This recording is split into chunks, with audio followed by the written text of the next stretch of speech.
Seattle Seahawks and the Baltimore Ravens. This is 5, so the dead number out there. Ravens 5 over the Seahawks. 43 is the total. We see the Ravens kind of sleepwalk through a game against the Cardinals today. Made it interesting late, did the Cardinals.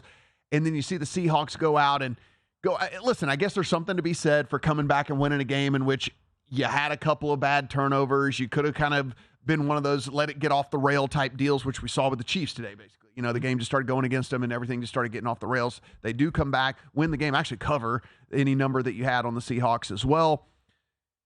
Ravens, we said we're on that upward trajectory. I'm going to give them the benefit of the doubt.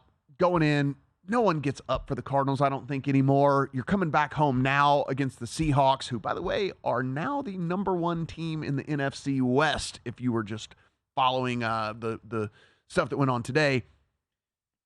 Number's 5, Mike. It's 5. Yeah, it's 5. This is the book saying, I don't really know. 5. Let's let you guys decide the number. Here's a 5. Do you want to go through 6 or you want to go through 4? What do you feel like doing here? Here's a 5. Man, I want to bet the Seahawks. I'm not going to bet the Seahawks right now. I'm going to dive into this a little more. Like I like the Seahawks quite a bit. I think these are 2 top 6 teams in the NFL right now.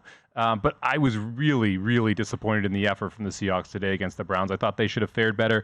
And this is also a West Coast team traveling across country and kicking off in one of the early windows, which was traditionally not been a wonderful spot. We haven't seen that same trend hold true over the last couple of years, but something to at least be aware of there. Kind of like the over at 43. I mean, we saw this week's game, you saw them give up a lot of yards and offense to P.J. Walker. This is a better Ravens offense than you're going to see against Cleveland. This is a worse Ravens defense than you have in Cleveland.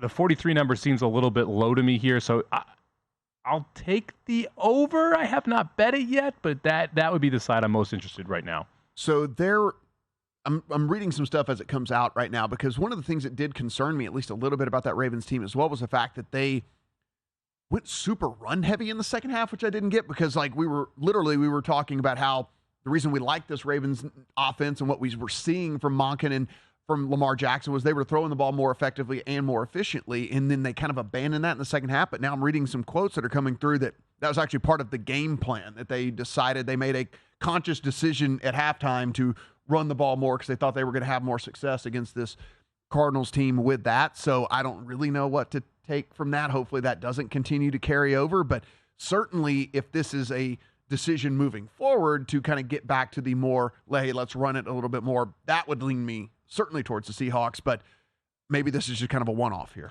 Yeah, they did have an advantage on the ground, and they did run the ball successfully in the second half. And so once you start doing that, you're not really going to go away from it either. So not overly surprised by that decision. I think it was probably the correct game plan because they weren't having a ton of success in the first half, just had 14 points and 7 of those coming off of a turnover. This is going to be a fun game. This is the game that I'm probably the most excited about outside of the Chiefs-Dolphins, which is a great standalone game early in the morning and have to wake up for that one. This is probably the game I'm most excited about because I do think these are 2 teams that there's a world they're Super Bowl contenders. I'm not saying they are right now. But they need to mature a little bit. You need to see Baltimore's offense get better. You need to see Seattle's defense get better.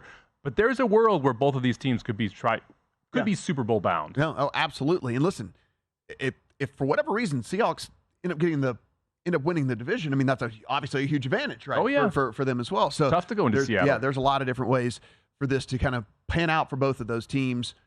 Ravens also in the driver's seat there in their division. Go to VSiN.com/subscribe to become a VSiN Pro subscriber today.